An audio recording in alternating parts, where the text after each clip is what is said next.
ଜୟଜଗନ୍ନାଥ ପିଲାମାନେ ତୁମମାନଙ୍କୁ ମୋ ୟୁଟ୍ୟୁବ୍ ଚ୍ୟାନେଲ୍ ଲିପୁ କ୍ଲାସେସ୍କୁ ସ୍ୱାଗତ। ତ ଆଜିର ଭିଡ଼ିଓରେ ପିଲାମାନେ ଦେଖିବେ କି ମେଜର 6 ହିଷ୍ଟ୍ରିର ଆମର ୟୁନିଟ୍ 1ର ଚାପ୍ଟର 3। ତ ପିଲାମାନେ ଆମର ଚାପ୍ଟର 3ରେ ରହିଛି ନଗରୀ ଗୁଡ଼ିକର ବିକାଶ ଓ ସହରୀ ଜୀବନ।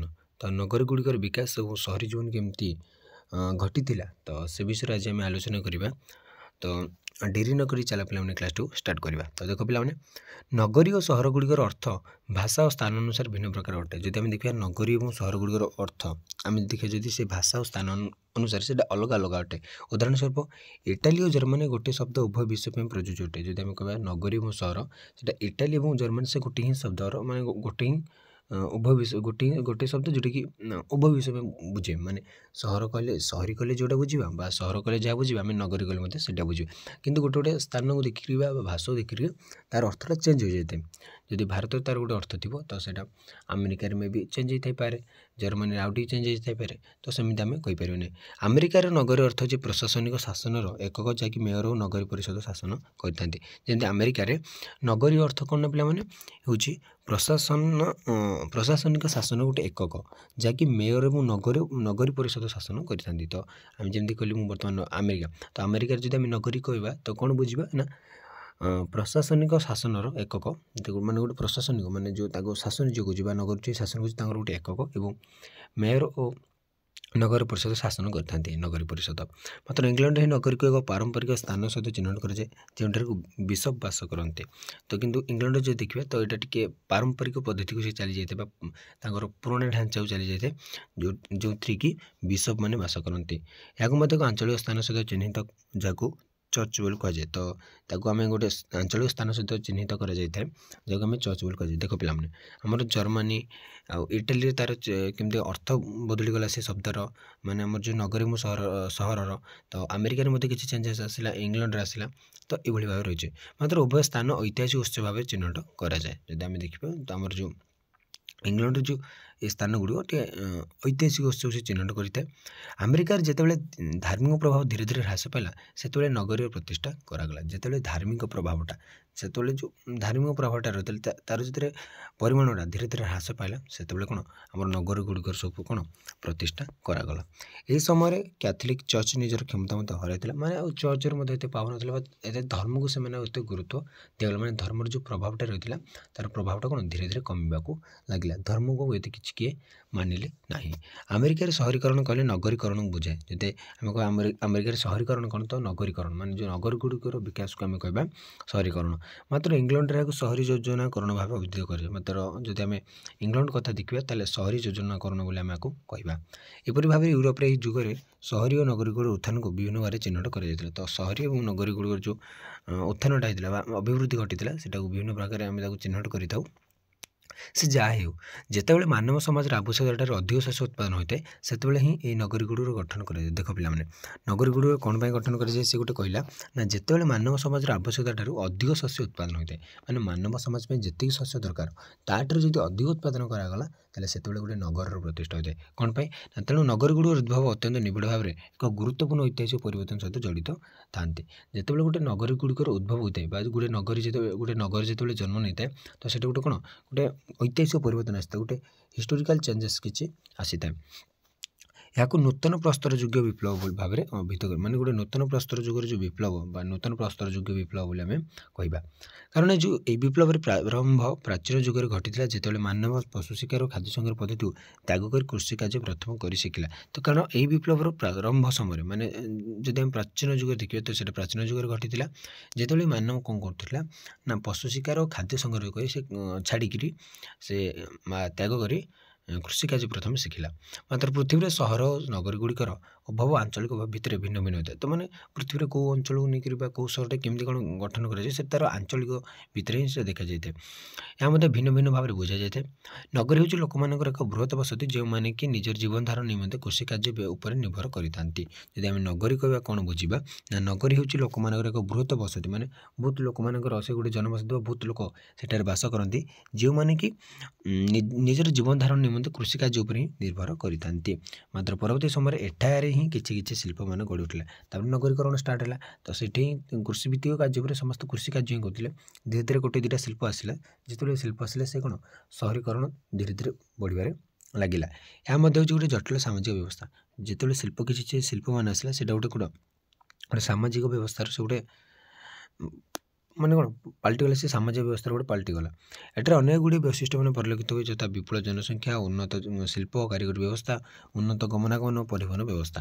ଯଦି ଆମେ ଦେଖିବା ତ ଏଥିରେ କ'ଣ କ'ଣ ଆମେ ଦେଖିପାରିବା ନା ପରିଲକ୍ଷିତ କରିପାରିବା ନା ବିପୁଳ ଜନସଂଖ୍ୟା ମାନେ ମାନେ ଗ୍ରାମ ତୁଳନାରେ ସହରରେ ବହୁତ ଗୁଡ଼ିଏ ଲୋକ ବାସ କରନ୍ତି। ତା ସହିତ ଉନ୍ନତ ଶିଳ୍ପ ଓ କାରିଗରୀ ବ୍ୟବସ୍ଥା ମଧ୍ୟ ସେଠାରେ ରହିଥାଏ ଏବଂ ଉନ୍ନତ ଗମନାଗମନ ସେଠାରେ ଆମେ ଦେଖିବାକୁ ପାଇଥାଉ ଏବଂ ଭଲ ପରିବହନ ବ୍ୟବସ୍ଥା ମଧ୍ୟ ଆମେ ଦେଖିବାକୁ ପାଇଥାଉ। କେଉଁଥିରେ ଆମେ ନଗର ବା ସହରଗୁଡ଼ିକରେ। ଏ ସମୟରେ ଦେଖାଯାଉଥିବା ନଗରୀ ଓ ସହରଗୁଡ଼ିକର ଉନ୍ନତି ଦୁଇ ଗୋଟି ଭାବରେ ଦେଖାଯାଇଥିଲା। ଗୋଟେ ହେଲା ନିୟମିତ ଆଉ ଗୋଟେ ହେଲା ଅନିୟମିତ। ଯେଉଁ ନଗର ବା ସହରଗୁଡ଼ିକରେ ଯେଉଁ ବିକାଶ ବା ତା'ର ଯେଉଁ ଉନ୍ନତି ସେମାନେ ସେ ସମୟରେ ଦୁଇ ଭାବରେ ଦେଖିଥିଲେ। ଗୋଟେ ହେଲା ନିୟମିତ ଆଉ ଗୋଟେ ହେଲା ଅନିୟମିତ।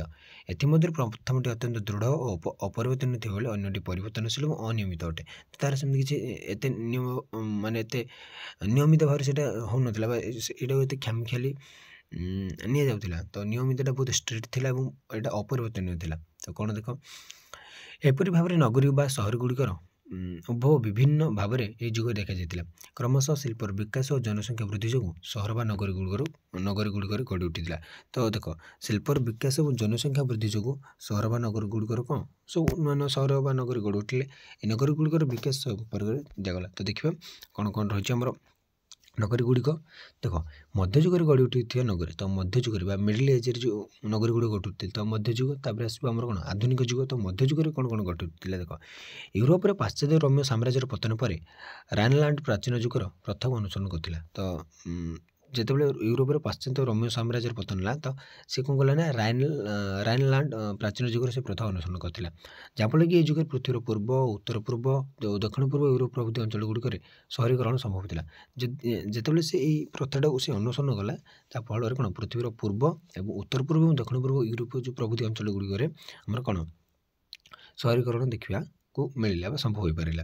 ଖ୍ରୀଷ୍ଟୀୟ ତୃତୀୟ ଶତାବ୍ଦୀ ବେଳକୁ ବା ଏଇଠାରୁ ପୃଥିବୀର ବିଶେଷ କରି ୟୁରୋପୀୟ ରାଷ୍ଟ୍ରଗୁଡ଼ିକରେ ଦେଶାନ୍ତରୀକରଣ ପ୍ରକ୍ରିୟା ସୃଷ୍ଟି ହୋଇଥିଲା, ଯାହାଫଳରେ କି ଏଗୁଡ଼ିକ ସହରର ଅଭିବୃଦ୍ଧିରେ ସହାୟକ ଦେଲେ। ତ ଦେଶାନ୍ତରୀକରଣ ମାନେ ଗୋଟେ ଦେଶର ଅନ୍ୟ ଦେଶ କ'ଣ ଲୋକମାନେ ସବୁ ମାନେ କ'ଣ କଲେ ବୁଲିଲେ, ତା ସହିତ ଗୋଟେ ତାଙ୍କର ସବୁ କ'ଣ ଜାଗା ସବୁ ଚେଞ୍ଜ କଲେ। ଦେଶାନ୍ତରୀକରଣ ମାନେ ଦେଶ ଭିତରେ ସବୁ କଲେ ଭ୍ରମଣ କଲେ।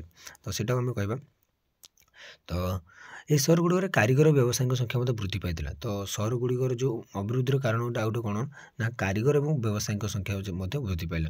କାରଣ ଜନସଂଖ୍ୟା ବୃଦ୍ଧି ସହିତ ଗ୍ରାମାଞ୍ଚଳ ଗୁଡ଼ିକରେ ବେକାରୀ ସମସ୍ୟା ମଧ୍ୟ ବୃଦ୍ଧି ହେଲା। ଦେଖ ଯଦି ଜନସଂଖ୍ୟା ବଢ଼ିଲା ତ ବେକାରୀ ସମସ୍ୟା ସିଓର ବଢ଼ିବ। ତ ଲୋକମାନେ କ'ଣ ସହରାଭିମୁଖୀ ହେଲେ। ତ ସେଇଟା ପ୍ରାୟ ଲୋକ କ'ଣ ଗ୍ରାମାଞ୍ଚଳରେ ରୁହନ୍ତି, ମାନେ କ'ଣ ସହରାଞ୍ଚଳରେ ଅଧିକ ଲୋକ ବର୍ତ୍ତମାନ ରୁହନ୍ତି ଗ୍ରାମାଞ୍ଚଳକୁ ଯାଇକରି, କିନ୍ତୁ ଆଗ କ'ଣ ଗ୍ରାମାଞ୍ଚଳରେ ହିଁ ଅଧିକ ଲୋକ ରହୁଥିଲେ। ତେଣୁ ଅଧିକାଂଶ ଜନତା ସହରଗୁଡ଼ିକରେ ଆସି ବସବାସ କରିବା ସହିତ ବାଣିଜ୍ୟ ବ୍ୟବସାୟ ଓ ଶିଳ୍ପ ତଥା କାରିଗରୀ ଉପରେ ନିର୍ଭର କରି ବସବାସ କରିବାକୁ ଲାଗିଲେ। ତାପରେ ସେମାନେ ସମସ୍ତେ ପ୍ରାୟ କାରିଗର କୌଶଳ ମାନେ କ'ଣ କାରିଗରୀ ବା ସେମାନେ ଶିଳ୍ପରେ ଲାଗିଲେ ଏବଂ ସେମାନେ କ'ଣ ସହରରେ ବସବାସ କରିବାକୁ ଲାଗିଲେ।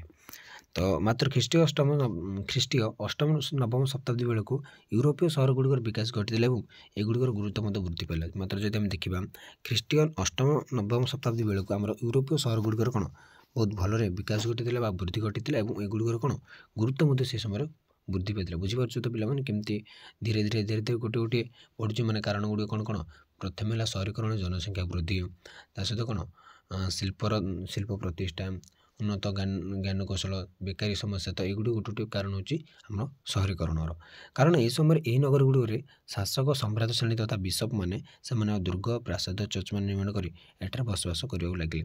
କ'ଣ ପାଇଁ ନା ୟୁରୋପୀୟ ସହରଗୁଡ଼ିକର ବିକାଶ ଯେଉଁ ଘଟିଥିଲା ଅଷ୍ଟମ ନବମ ଶତାବ୍ଦୀ ବେଳକୁ ତାର ଆଉ ଗୋଟେ କାରଣ ଥିଲା କ'ଣ ନା ଏହି ସମୟରେ ନଗରଗୁଡ଼ିକରେ ଶାସକ ସମ୍ରାଟ ଶ୍ରେଣୀ ବା ଯେ ଧନୀ ଶ୍ରେଣୀର ଲୋକମାନେ ସେମାନେ ଦୁର୍ଗ, ପ୍ରାସାଦ ଏବଂ ଚର୍ଚ୍ଚମାନ ସବୁ ଏଠାରେ ନିର୍ମାଣ କଲେ ସହରରେ।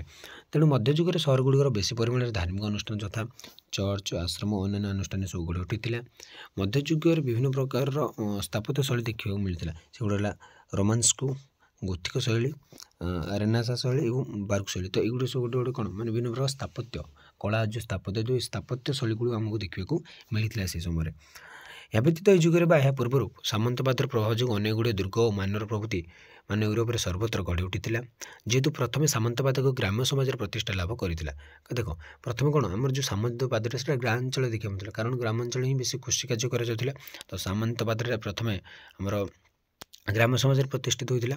ତ ମାତ୍ର କ୍ରମଶଃ ଏ ସାମନ୍ତବାଦୀ ବ୍ୟବସ୍ଥା ଯୋଗୁଁ ଗ୍ରାମଗୁଡ଼ିକର ଆଭ୍ୟନ୍ତରୀଣ ଉନ୍ନତି ଘଟିବା ସହିତ ଏଗୁଡ଼ିକ ନଗରୀୟ ପରିଗଣିତ ହେଲେ। ତ ଏଗୁଡ଼ିକ ଆଭ୍ୟନ୍ତରୀଣ ଉନ୍ନତି ଘଟିବା ସହିତ ମାନେ କ'ଣ ଗୋଟେ ନଗରୀୟ ପରିବର୍ତ୍ତନ ହେଇଗଲେ ସେ ଗ୍ରାମଗୁଡ଼ିକ ହେଲା।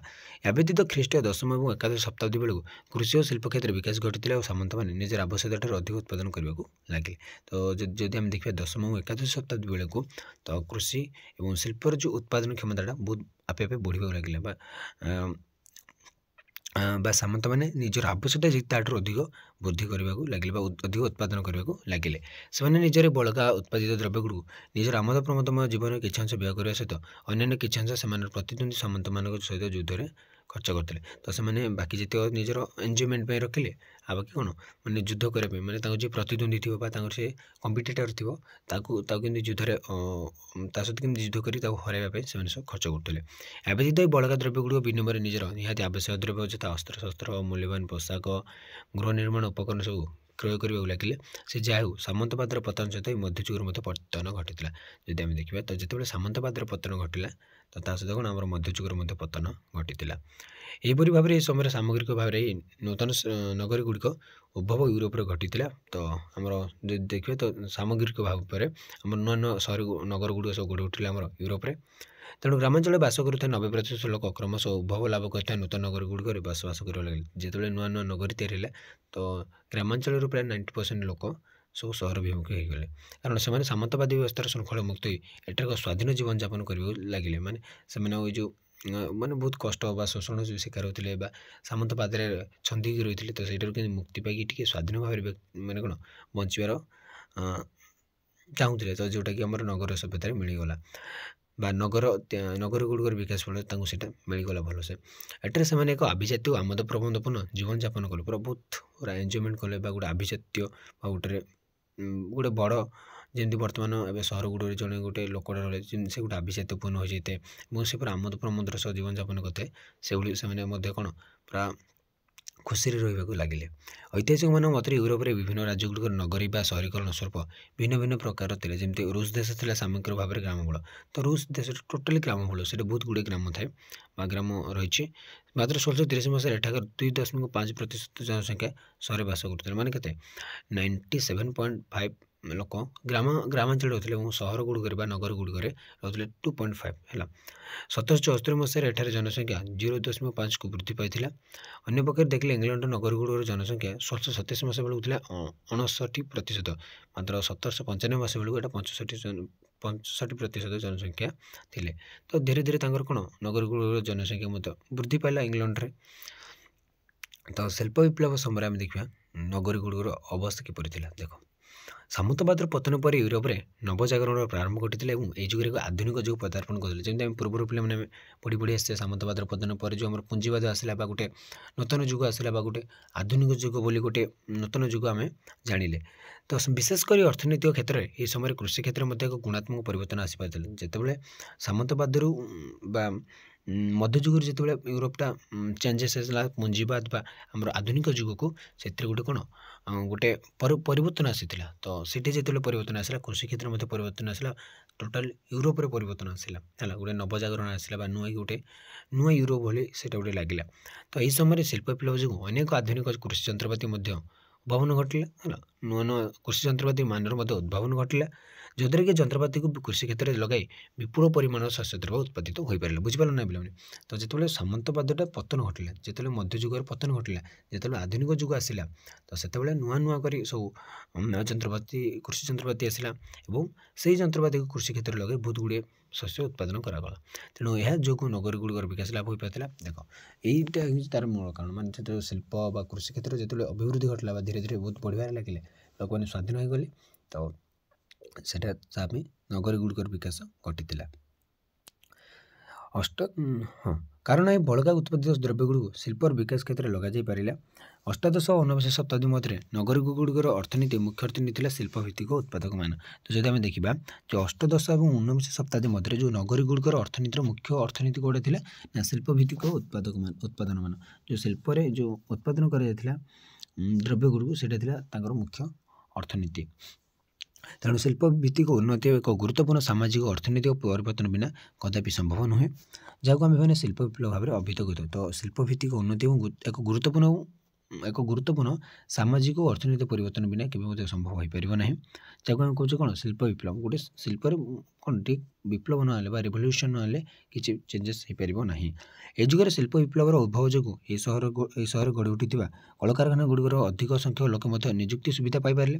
ଯେତେବେଳେ ଶିଳ୍ପ ବିପ୍ଳବ ହେଲା ବା ବିଭିନ୍ନ ଗୁଡ଼ିଏ କ'ଣ କଳକାରଖାନା ଗୁଡ଼ିକ ଗଢ଼ି ଉଠିଲା, ତ ଲୋକମାନେ ମଧ୍ୟ ସୁବିଧାରେ ପାଇପାରିଲେ ବା କ'ଣ ନିଯୁକ୍ତି ସୁବିଧା ସେ ପାଇପାରିଲେ। ଏହି ଶ୍ରମିକମାନେ ମଧ୍ୟ ଅକ୍ଲାନ୍ତ ପରିଶ୍ରମ କରି କଳକାରଖାନା ଗୁଡ଼ିକରୁ ବହୁଳ ପରିମାଣର ଦ୍ରବ୍ୟମାନ ଉତ୍ପାଦିତ କଲେ, ମାନେ ପରିଶ୍ରମ କରି ଦ୍ରବ୍ୟ ସବୁ ଉତ୍ପାଦନ କଲେ, ବହୁତ ଦ୍ରବ୍ୟ ଉତ୍ପାଦନ କଲେ। ତେଣୁ ଏହି ସମୟରେ ଏକ ବୃହତ ପରିମାଣର ସ୍ଥାନାନ୍ତରଣ ଗ୍ରାମରୁ ସହରକୁ ହୋଇଥିଲା, ମାନେ ପ୍ରାୟ କହିବାକୁ ଗଲେ ଗାଁଟା ଟୋଟାଲି ସହରରେ ପରିବର୍ତ୍ତନ କଲେ, ମାନେ ସବୁ ଲୋକ ସହରକୁ ପଳାଇଲେ, ସେଥିରେ ରହି କୃଷି କାର୍ଯ୍ୟ କଲେ ବା କଳକାରଖାନା ଗୁଡ଼ିକରେ କାରିଗରୀ ଭାବରେ କାର୍ଯ୍ୟ କଲେ। ଏବେ ଯଦିଓ ଏହି ସମୟରେ ନଗରୀ ଗୁଡ଼ିକର ଅଭିବୃଦ୍ଧି ମଧ୍ୟ ଏକ ନାଟକୀୟ ଢଙ୍ଗରେ ଘଟିଥିଲା। ଏହି ସହରଗୁଡ଼ିକର ଅଭିବୃଦ୍ଧି ବା ବିକାଶ ବା ଶିଳ୍ପଭିତ୍ତିକ ଯୁଗର ବିକାଶର କାରଣ ଥିଲା ଏଠାରେ ଥିବା ଖଣିଜଜାତ ଇନ୍ଧନ, ଯେମିତି କୋଇଲା ଏବଂ ଯେଉଁ ଖଣିଜଜାତ ଇନ୍ଧନ ଗୁଡ଼ିକ ଥିଲା ବା କୋଇଲା ଥିଲା, ସେଥିପାଇଁ ମଧ୍ୟ ତା'ର ଗୋଟେ କାରଣ ଥିଲା ସେ ଯେଉଁ ପରିବର୍ତ୍ତନ ହେବାର। ତେଣୁ ଅଧିକାଂଶ ସହର ଖଣିଜ ଦ୍ରବ୍ୟରେ ପରିପୂର୍ଣ୍ଣ ଥିବାରୁ ଏଠାରେ ଶିଳ୍ପମାନ ପ୍ରତିଷ୍ଠା ପାଇଲା। ତ ଖଣି ପୁରା ଫୁଲି ଅଛି, ଶିଳ୍ପ ପ୍ରତିଷ୍ଠା କଲେ, କାରିଗର ତ ବହୁତ ମିଳିଗଲେ, ମାନେ ଗ୍ରାମାଞ୍ଚଳ ସହରକୁ ପଳାଇ ଆସିଲେ, ଆରାମସେ ସେ କ'ଣ ଅର୍ଥନୀତିର ଅଭିବୃଦ୍ଧି ଘଟିଲା। ଏହି ଶିଳ୍ପଭିତ୍ତିକ ଉନ୍ନତି ଯୋଗୁଁ ସହରର ବିଭିନ୍ନ ବ୍ୟବସ୍ଥା ଯେମିତି ବାଣିଜ୍ୟ, ବ୍ୟବସାୟ, ଅର୍ଥନୀତି, ପ୍ରଶାସନ ବ୍ୟବସ୍ଥା, ଶିକ୍ଷା ତଥା ସଂସ୍କୃତି ଉପରେ ଗଭୀର ପ୍ରଭାବ ପକାଇଥିଲେ। ଯେଉଁ ଶିଳ୍ପଭିତ୍ତିକ ଉନ୍ନତି ଯୋଗୁଁ ବହୁତ ଗୁଡ଼ିଏ ଚେଞ୍ଜେସ୍ ଆସିଥିଲା। ଏହି ଶିଳ୍ପଭିତ୍ତିକ ଉନ୍ନତି ଯୋଗୁଁ ହିଁ କହିବାକୁ ଗଲେ ସହରୀକରଣଟା ବୃଦ୍ଧି ପାଇଲା। ଏବେତୀତ ସବୁଠାରୁ ବେଶୀ ଗୁରୁତ୍ୱପୂର୍ଣ୍ଣ କାରଣ ହେଲା ଏହି ଯୁଗରେ ସହର ଏବଂ ନଗରୀ ଗୁଡ଼ିକର ବିକାଶ କ୍ଷେତ୍ରରେ କ'ଣ ହେଲା, ତାହେଲେ ଏଠାର ଗମନାଗମନ ଓ ଯୋଗାଯୋଗ କ୍ଷେତ୍ରରେ ଉନ୍ନତି। ତ ଯୋଗାଯୋଗ କ୍ଷେତ୍ରରେ ମଧ୍ୟ ଉନ୍ନତି ଆମେ ଦେଖିବାକୁ ଲାଗିଲେ, ମାନେ କ'ଣ ଟ୍ରାନ୍ସପୋର୍ଟ, ଲୋକମାନେ ଯିବା ଆସିବା କରିଲେ, ଗୋଟେ ଦେଶରୁ ଅନ୍ୟ ଦେଶକୁ ଯାଇପାରିଲେ। ତ ସେଇଟା କାରଣ ଏଠାକାର ଜନବସତି ପ୍ରାୟତଃ ନଦୀ, କେନାଲ ଓ ଅନ୍ୟାନ୍ୟ ଜଳାଶୟ ନିକଟବର୍ତ୍ତୀ ଅଞ୍ଚଳରେ ଗଢ଼ି ଉଠିଥିଲା। ତ ଯେଉଁ ଜନବସତି ଗୁଡ଼ିକ ଥିଲେ ସେମାନେ ନଦୀ ପାଖାପାଖି ଅଞ୍ଚଳ ଗୁଡ଼ିକରେ ରହୁଥିଲେ ବା କେନାଲ ପାଖାପାଖି ଅଞ୍ଚଳ ଗୁଡ଼ିକରେ ରହୁଥିଲେ ବା ଜଳାଶୟ ନିକଟବର୍ତ୍ତୀ ଅଞ୍ଚଳରେ ସବୁ ଲୋକମାନେ ରହୁଥିଲେ, ମାନେ ଗ୍ରାମାଞ୍ଚଳରେ ଯେତେବେଳେ ସେମାନେ ରହୁଥିଲେ। ତେଣୁ ଏହି ପଥରେ ବିଭିନ୍ନ ଦ୍ରବ୍ୟମାନ ରପ୍ତାନି କରାଯାଉଥିଲା। ତ ଏଇ ସାଇଡ଼୍ ହିଁ ଯିବା ଆସିବା କରୁଥିଲେ, କାରଣ ଦେଖ ନଦୀ ପାଖାପାଖି ରହୁଥିଲେ, ତ ନଦୀ ଦେଇକରି ହିଁ ଜୀବନ ଯେକୌଣସି ଆମର ଦ୍ରବ୍ୟ ଗୁଡ଼ିକ। ତେଣୁ ଏହି ପଥରେ ବିଭିନ୍ନ ଦ୍ରବ୍ୟମାନ ରପ୍ତାନି କରାଯାଇପାରୁଥିଲା। ଏବେତୀତ କଳକାରଖାନା ଗୁଡ଼ିକ ନିମନ୍ତେ ଏକ ପ୍ରମୁଖ ଉତ୍ସ ଥିଲା ଜଳଶକ୍ତି। ତ କଳକାରଖାନା ଯଦି ଆମେ ତିଆରି କରିଛେ, ତ ଜଳ ନହେଲେ ବି ଆମେ କିଛି ନାହିଁ, ଜଳ ସବୁ କାର୍ଯ୍ୟରେ ଆମକୁ ଲାଗୁଛି, ଜଳ ବିନା ଆମର ଜୀବନ କିଛି ନୁହଁ। ତେଣୁ ଏଠାରେ ମଧ୍ୟ ଶିଳ୍ପ ଗୁଡ଼ିକର ଲାଗିବା ନିମନ୍ତେ ଇନ୍ଧନ ବହୁତ ପରିମାଣରେ ମହଜୁଦ ଥିଲା। ତେଣୁ ଶିଳ୍ପ ବିପ୍ଳବ ସମୟରେ ସହରର ଅଭିବୃଦ୍ଧି ବହୁ ପରିମାଣରେ ଘଟିଥିଲା। ଏବେତୀତ ମଧ୍ୟଯୁଗର ଅନ୍ଧବିଶ୍ୱାସ ଓ କୁସଂସ୍କାର ଏହି ସମୟରେ ନବଜାଗରଣ ପ୍ରଭାବ ଯୋଗୁଁ କେତେକାଂଶରେ ଦୂରୀଭୂତ ହୋଇପାରିଲେ। ଯେତେବେଳେ ନବଜାଗରଣ ଆସିଲା, ତ ଯେଉଁ କୁସଂସ୍କାର ଗୁଡ଼ିକ ଥିଲା ବା ଅନ୍ଧବିଶ୍ୱାସ ଗୁଡ଼ିକ ଥିଲା, ସବୁ ଦୂରେଇ ଯାଇଥିଲା। ତ ସାମନ୍ତବାଦ ସମୟରେ ଦୁର୍ଗ ଗୁଡ଼ିକ ଏହି ସ୍ଥାନରେ ଉଭୟ ଯାଇ ସମ୍ରାଟ ଶାସନ ନିମନ୍ତେ ଏଠାରେ ପ୍ରାସାଦ ଓ ନଗରୀମାନ ସବୁ ନିର୍ମାଣ କରାଗଲା। ତ ଦୁର୍ଗ ଗୁଡ଼ିକ ସବୁ ଉଭେଇ ଦିଆଗଲା ଏବଂ ପ୍ରାସାଦ ଓ ନଗରୀମାନ ସବୁ ପ୍ରତିଷ୍ଠା କରାଗଲା। ତ ନଗର ଗୁଡ଼ିକର ବୈଶିଷ୍ଟ୍ୟ ଗୁଡ଼ିକ କ'ଣ ଥିଲା ଆମେ ଦେଖିବା। ଯଦିଓ 1700 ଖ୍ରୀଷ୍ଟାବ୍ଦରୁ 1750 ଖ୍ରୀଷ୍ଟାବ୍ଦ ମଧ୍ୟରେ ଅଧିକାଂଶ ଲୋକ ଗ୍ରାମାଞ୍ଚଳରେ ବାସ କରୁଥିଲେ, ମାତ୍ର ଏହି ଯୁଗରେ ସହର ଗୁଡ଼ିକର ବିକାଶ ଥିଲା ଏକ ଗୁରୁତ୍ୱପୂର୍ଣ୍ଣ ଘଟଣା। ଦେଖ 1700ରୁ 1750 ଭିତରେ ଯଦି ପିଲାମାନେ ଦେଖିବା, ତ ସେ ସମୟରେ ଅଧିକାଂଶ ଲୋକ କ'ଣ ଗ୍ରାମାଞ୍ଚଳ, ମାନେ କହିବାକୁ ଗଲେ ସହରୀକରଣ କ'ଣ ସେ ସମୟରେ କିଛି ପଏଣ୍ଟ ମନକୁ ଆସିନଥିଲା, ଲୋକମାନଙ୍କ ମୁଣ୍ଡକୁ କିଛି ଆସିନଥିଲା। କିନ୍ତୁ ହଠାତ୍ ଯେଉଁ ଗୋଟେ ବିକାଶ ଘଟିଥିଲା ସହର ଗୁଡ଼ିକର, ସେଇଟା ଥିଲା ଗୋଟେ ଗୁରୁତ୍ୱପୂର୍ଣ୍ଣ ଘଟଣା। ଏହି ସମୟରେ ୟୁରୋପରେ ମାଦ୍ରିଦ୍, ବର୍ଲିନ୍ ଏବଂ ସେଣ୍ଟ ପିଟର୍ସ ପ୍ରଭୃତି ପ୍ରସିଦ୍ଧ ନଗରୀ ଗୁଡ଼ିକର ଅଭିବୃଦ୍ଧି ଘଟିଲା। ସେ ସମୟରେ ଧୀରେ ଧୀରେ ଗୋଟେ ଗୋଟେ ନଗରୀ ଗୁଡ଼ିକର ବିକାଶ ଘଟିଥିଲା। କିନ୍ତୁ ଏଇମାନେ 1700 ବା ସେ 1690-95 ପରେ ବା 1700 ଷ୍ଟାର୍ଟ ବେଳକୁ ଏତେ କିଛି ଆସିନଥିଲା। ତ ଧୀରେ ଧୀରେ ଗୋଟେ କ'ଣ ଅଭ୍ୟୁଦୟ ଘଟିଲା। ପ୍ରତ୍ୟେକ ନଗରୀର ସଂଖ୍ୟା ଲକ୍ଷାଧିକ ହେଉଥିଲା, ବହୁତ ଗୁଡ଼ିଏ ଲୋକ ସେଠାରେ ବସବାସ କରୁଥିଲେ। ଏ ସହର ଗୁଡ଼ିକ ଉଭୟ ଆକାର ଓ ସଂଖ୍ୟାରେ ମଧ୍ୟ ବୃଦ୍ଧି ପାଇଥିଲା, ମାନେ ବହୁତ ଗୁଡ଼ିଏ ସହର ଗଢ଼ି ଉଠିଲା, ତା'ର ବହୁତ ବଡ଼ ଆକାର ମଧ୍ୟ ହେଲା ସେଇ ସଂଖ୍ୟା, ମାନେ ସହର ଗୁଡ଼ିକର ସଂଖ୍ୟା ମଧ୍ୟ ବୃଦ୍ଧି ପାଇଲା। ବିଶେଷତଃ ଶିଳ୍ପ ବିପ୍ଳବ ଯୋଗୁଁ ଏଠାରେ ଥିବା କଳକାରଖାନା ଗୁଡ଼ିକରେ ନିଯୁକ୍ତି ଆଶାରେ ଅଧିକ ସଂଖ୍ୟକ ଲୋକ ଗ୍ରାମାଞ୍ଚଳ ପଳାଇ ଆସିଥିଲେ। କ'ଣ ନା, ଯେତେବେଳେ ଏଠି ଶିଳ୍ପ ବିପ୍ଳବ ହେଲା ବା ଖଣିର ଖୋଜ ଯେତେବେଳେ ମିଳିଗଲା, ଆମେ ଯେମିତି କୋଇଲା, ଲୁହା, ତ ଏଠାରେ ବିଭିନ୍ନ ପ୍ରକାର ଶିଳ୍ପ ତିଆରି ହେଲା। ଶିଳ୍ପ ତିଆରି ଲୋକମାନେ କ'ଣ ଶିଳ୍ପରେ କାର୍ଯ୍ୟ କରିବା ପାଇଁ ବା କାରିଗରୀ ଭାବରେ କାର୍ଯ୍ୟ କରିବା ପାଇଁ ସବୁ ଗ୍ରାମାଞ୍ଚଳରୁ ସହରାଞ୍ଚଳକୁ ପଳାଇ ଆସିଲେ ବା ସେଇ ସ୍ଥାନକୁ ପଳାଇ ଆସିଲେ। ସେ ଯାହା ହେଉ, ସହର ଗୁଡ଼ିକରେ ଏପରି ନିମ୍ନଲିଖିତ ଭାବରେ ଦ୍ରୁତ ଜନସଂଖ୍ୟାର ଅଭିବୃଦ୍ଧି ଘଟିଥିଲା। ଉଦାହରଣ ସ୍ୱରୂପ 1800 ମସିହାରେ ସମଗ୍ର ପୃଥିବୀରେ ଯେତେବେଳେ 750ଟି ନଗରୀ ଗଢ଼ି ଉଠିବା ସହିତ ଏଠାରେ 50,000 ଅଧିବାସୀ ବାସ କରୁଥିଲେ ହେଲା। ତ ସମଗ୍ର ଯଦି ଆମେ ପୃଥିବୀରେ ଦେଖିବା, ତ 1800 ମସିହାରେ 750ଟି ନଗରୀ ଥିଲା। ଏବଂ ଏଠାରେ କ'ଣ 50,000 ଅଧିବାସୀ ବାସ କରୁଥିଲେ। ସେତେବେଳେ 200 ନଗରୀରେ 20,000 ଅଧିବାସୀ ବାସ କରୁଥିଲେ। ଦେଖ ମାନେ କେତେ 750ରେ ବସବାସ କରୁଥିଲେ 50,000, କିନ୍ତୁ 200ଟେ ସେମିତି ନଗର ଥିଲା ଯେଉଁଠାରେ 20,000 ଅଧିବାସୀ ବାସ କରୁଥିଲେ। ମାତ୍ର କୌଣସି ନଗରୀ ଏହି ସମୟରେ 1 କୋଟି ଜନସଂଖ୍ୟା ନଥିଲା, ମାନେ 1 କୋଟି ଆଡ଼େ କିଛି ଯାଉନଥିଲା। 200 ନଗର ଥିଲା ଯେଉଁଠାରେ କି ଆମର କ'ଣ 20,000 ଲେଖେ ଗୋଟେ ନଗରରେ 20,000 ଲେଖେ ଲୋକମାନେ ରହୁଥିଲେ। ଆଉ 750ଟା ନଗରୀ ଗଢ଼ି ଉଠିଥିଲା, ତ ଯେଉଁଟାକି 50,000 ଅଧିବାସୀ ବସବାସ କରୁଥିଲେ। ମାତ୍ର କୌଣସି ନଗରରେ 1 କୋଟି ଜନସଂଖ୍ୟା ନଥିଲେ। ମାତ୍ର ଏହାପରେ ସହରଗୁଡ଼ିକର ଜନସଂଖ୍ୟାରେ ଦ୍ରୁତ ପରିବର୍ତ୍ତନ ଦେଖାଯାଇଥିଲା। ଉଦାହରଣ ସ୍ୱରୂପ ଲଣ୍ଡନର ଜନସଂଖ୍ୟା 1700 ମସିହାରେ 6,74,000 ଥିବାବେଳେ ଏହାର 100 ବର୍ଷ ପରେ ବା 1800 ମସିହା ବେଳକୁ 8,60,000କୁ ସେ ବୃଦ୍ଧି ପାଇଲା। ମାନେ ବହୁତ ସ୍ପିଡଲି ସେ ଜନସଂଖ୍ୟା ବୃଦ୍ଧି ପାଇବାରେ ଲାଗିଲା। ତ ସେପରି ଭାବରେ 1600 ମସିହାରେ ପ୍ୟାରିସର ଜନସଂଖ୍ୟା 1,80,000 ଥିବାବେଳେ 1800 ମସିହା ବେଳକୁ ଅର୍ଦ୍ଧନିୟୁତକୁ ସେ ବୃଦ୍ଧି ପାଇଲା। ମାତ୍ର ବର୍ଲିନଠାରେ 1661 ମସିହାରେ 6,500 ଜନସଂଖ୍ୟା ଥିବାବେଳେ 1761ରେ ଏହା 60,000 ବୃଦ୍ଧି ପାଇଥିଲା। ଭାବ ପିଲାମାନେ ପାଖାପାଖି 10 ଗୁଣ ବଢ଼ିକି ଗଲା। ଏବଂ 1783 ମସିହା ବେଳକୁ ଏହା 1 ଲକ୍ଷ ପିଲାମାନେ ପାଖାପାଖି କେତେ 1,40,000 ସେ ବୃଦ୍ଧି ପାଇଲା। ତ ଦେଖ 1661ରୁ 1783 ପାଖାପାଖି 100 ବର୍ଷ ଆସିକି 122 ବର୍ଷ ଭିତରେ ସେ କେତେ ମାନେ 6,500ରୁ 1,40,000 ଯାଏଁ ପହଞ୍ଚିଥିଲା। ତେଣୁ ପୂର୍ବବର୍ଣ୍ଣିତ ଜନସଂଖ୍ୟା ଲକ୍ଷ୍ୟ କଲେ ଜଣାଯାଏ ଯେ ବର୍ଲିନଠାରେ ପୂର୍ବ ବର୍ଷଗୁଡ଼ିକ ତୁଳନାରେ ଅହେତୁକ ଜନସଂଖ୍ୟା ବୃଦ୍ଧି ପାଇଲା। ମାନେ ବର୍ଲିନଠାରେ ବେଶୀ ଜନସଂଖ୍ୟା ଦ୍ରୁତ ଗତିରେ ବଢ଼ି ଚାଲିଲା। ତ ଏଥିରେ ମଧ୍ୟ ଦୁଇଟି ମୁଖ୍ୟ କାରଣ ଥାଏ। ଗୋଟେ ହେଲା ବର୍ଲିନର ରାଜଧାନୀ ଥିଲା ପ୍ରୁସିଆ, ତେଣୁ ପ୍ରୁସିଆରେ ଅନେକ ନଗର ଗୁଡ଼ିକ ଗଢ଼ି ଉଠିଥିଲେ ଯେଉଁଠାରେ କି ଶାସକ ଗୋଷ୍ଠୀ ଓ ସୈନ୍ୟବାହିନୀ ଅବସ୍ଥାନ କରୁଥିଲେ। ତ ଆମର କହିବା ବର୍ଲିନର ଯେଉଁ ଜନସଂଖ୍ୟା ବଢ଼ିବା, ମାନେ ବର୍ଲିନର ଯେଉଁ ଜନସଂଖ୍ୟା ବଢ଼ିବାର ଦୁଇଟି ମୁଖ୍ୟ କାରଣ ହେଲା, ମାନେ ସେଇଟା ହେଉଛି ବର୍ଲିନର ରାଜଧାନୀ ଥିଲା ପ୍ରୁସିଆ, ତେଣୁ ପ୍ରୁସିଆରେ ନଗର ଗୁଡ଼ିକ ଗଢ଼ି ଉଠିଥିଲା ଏବଂ ଯେଉଁଠାରେ ଶାସକ ଗୋଷ୍ଠୀ ଏବଂ ସୈନ୍ୟବାହିନୀ ମାନେ ରହୁଥିଲେ। ଆଉ ସେକେଣ୍ଡ ଯଦି ଆମେ କହିବା ତ ଏହା ପ୍ରୁସିଆ ଶାସକଙ୍କ ଅଧୀନରେ ରହୁଥିବାରୁ ସେ ବ୍ରେସଲାର ଓ ହାମ୍ବର୍ଗ ସହର ଦୁଇ ଗୋଟିକୁ ବର୍ଲିନ ସହିତ ସଂଯୋଗ କରି ଏହାକୁ ପ୍ରମୁଖ ବାଣିଜ୍ୟ କେନ୍ଦ୍ର ଭାବରେ ଗଢ଼ି ତୋଳିଥିଲେ। ତ ନୂଆର ଜନସଂଖ୍ୟା 1783 ମସିହା ବେଳକୁ ବୃଦ୍ଧି ପାଇ 1,40,000 ବୃଦ୍ଧି ପାଇଥିଲା। ଏହି ଜନସଂଖ୍ୟା ମଧ୍ୟରୁ 65,000 ଥିଲା କେବଳ ରାଜକର୍ମଚାରୀ ଏବଂ ସେମାନଙ୍କ ପରିବାର, ମାନେ 65,000 ଥିଲେ କେବଳ ରାଜକର୍ମଚାରୀ ଥିଲେ। ଭାବ ପିଲାମାନେ କେତେ ଲୋକ ଥିଲେ ସେ ସମୟରେ। ଏପରି ଭାବରେ ସହରଗୁଡ଼ିକର ଜନସଂଖ୍ୟା ଦ୍ରୁତ ଅଭିବୃଦ୍ଧିରେ ଘଟିଲା। ଏହିପରି ପରିବର୍ତ୍ତନ ପୃଥିବୀରେ ପ୍ରାୟତଃ ସମସ୍ତ ସହର ଭିତ୍ତିକ ବସତି ଗୁଡ଼ିକରେ ଦେଖିବାକୁ ମିଳିଥିଲା। ତ ଏଗୁଡ଼ିକ ବିଭିନ୍ନ ରାଷ୍ଟ୍ର ମଧ୍ୟ ବିଭିନ୍ନ ଭାବରେ ଦେଖାଦେଇଥିଲା। ତଥା ନୂତନ ନଗରୀର ଜନସଂଖ୍ୟା ବୃଦ୍ଧି ପାଇବା ସହିତ କୋଇଲା ଖଣି ଓ ରେଳପଥ ଗୁଡ଼ିକରେ ସେମାନେ ଶ୍ରମିକ ଭାବରେ କାର୍ଯ୍ୟ କରିବାକୁ ଲାଗିଲେ। ତ ନୂତନ ନଗର ଗୁଡ଼ିକ ଯେତେବେଳେ ଜନସଂଖ୍ୟା ବୃଦ୍ଧି ପାଇଲା ତା ସହିତ କ'ଣ କୋଇଲା ଖଣି ଏବଂ ରେଳପଥ ଗୁଡ଼ିକରେ ମଧ୍ୟ କ'ଣ ସେମାନେ ଶ୍ରମିକ ଭାବରେ କାର୍ଯ୍ୟ କରିବାକୁ ଲାଗିଲେ, କାରଣ ନୂତନ ନଗର ଗୁଡ଼ିକ କୋଇଲା ଖଣି ଓ ରେଳପଥ ସହିତ ସମ୍ପୃକ୍ତ ଥିଲା। ଉତ୍ତର ଆମେରିକା ଓ ଅଷ୍ଟ୍ରେଲିଆଠାରେ ନଗର ଗୁଡ଼ିକର ଅବସ୍ଥିତି ପ୍ରାୟତଃ ନଥିଲା। ମାତ୍ର ଏସିଆ ଓ ଆଫ୍ରିକା ପ୍ରଭୃତି ରାଷ୍ଟ୍ରଗୁଡ଼ିକରେ ନୂତନ ଉପନିବେଶିକ ନଗରଗୁଡ଼ିକ ଯଥା ସାଙ୍ଘାଇ, ହାନୋଇ, ନୂଆଦିଲ୍ଲୀ ପ୍ରଭୃତି ଗଢ଼ି ଉଠିଥିଲା। ପ୍ରାୟତଃ ନଗରଗୁଡ଼ିକର ମୁଖ୍ୟ ବୈଶିଷ୍ଟ୍ୟ ଶିଳ୍ପ ଭିତ୍ତିକ ଯୁଗଠାରୁ ଆରମ୍ଭ ହୋଇଥିଲା। ଯଦି ଆମେ ଦେଖିବା ତ ନୂତନ ନଗର ଯେଉଁ ଜନସଂଖ୍ୟା ଯେତେବେଳେ ବୃଦ୍ଧି ପାଇଲା, ପ୍ରଥମଟା ଯଦି ଆମେ ଦେଖିବା ତ କୋଇଲା ଖଣି ଓ ରେଳପଥ ଗୁଡ଼ିକରେ ସେମାନେ ଶ୍ରମିକ ଭାବରେ କାର୍ଯ୍ୟ କରିବାକୁ ଲାଗିଲେ ପ୍ରଥମେ, କାରଣ ନୂତନ ନଗର ଗୁଡ଼ିକ କୋଇଲା ଖଣି ଓ ରେଳପଥ ସହିତ ସମ୍ପୃକ୍ତ ଥିଲା। ତ କୋଇଲା ଖଣି କ'ଣ ରେଳପଥ ସଂଯୁକ୍ତ ଥିଲା, ତ ଏହିସବୁ କାର୍ଯ୍ୟରେ ସେମାନେ ସବୁ ନିଯୁକ୍ତ ଥିଲେ। ଦ୍ୱିତୀୟରେ କ'ଣ ଥିଲା ନା ଉତ୍ତର ଆମେରିକା ଓ ଅଷ୍ଟ୍ରେଲିଆଠାରେ ନଗର ଗୁଡ଼ିକର ଅବସ୍ଥିତି ପ୍ରାୟତଃ ନଥିଲା ସେତେ। ମାତ୍ର ଏସିଆ ଆଫ୍ରିକା ପ୍ରଭୃତି ରାଷ୍ଟ୍ରଗୁଡ଼ିକରେ ନୂତନ ଉପନିବେଶିକ ନଗରୀ ଯେମିତି ଆମ ସାଙ୍ଘାଇ, ହାନୋଇ, ନୂଆଦିଲ୍ଲୀଠାରେ ସବୁ ଗଢ଼ି ଉଠିଥିଲା ନଗରୀ ଗୁଡ଼ିକ ହେଲା। ତ ଆଜି ପାଇଁ ପିଲାମାନେ କ୍ଲାସ୍ଟିକୁ ଏଇଠି ରଖିବା।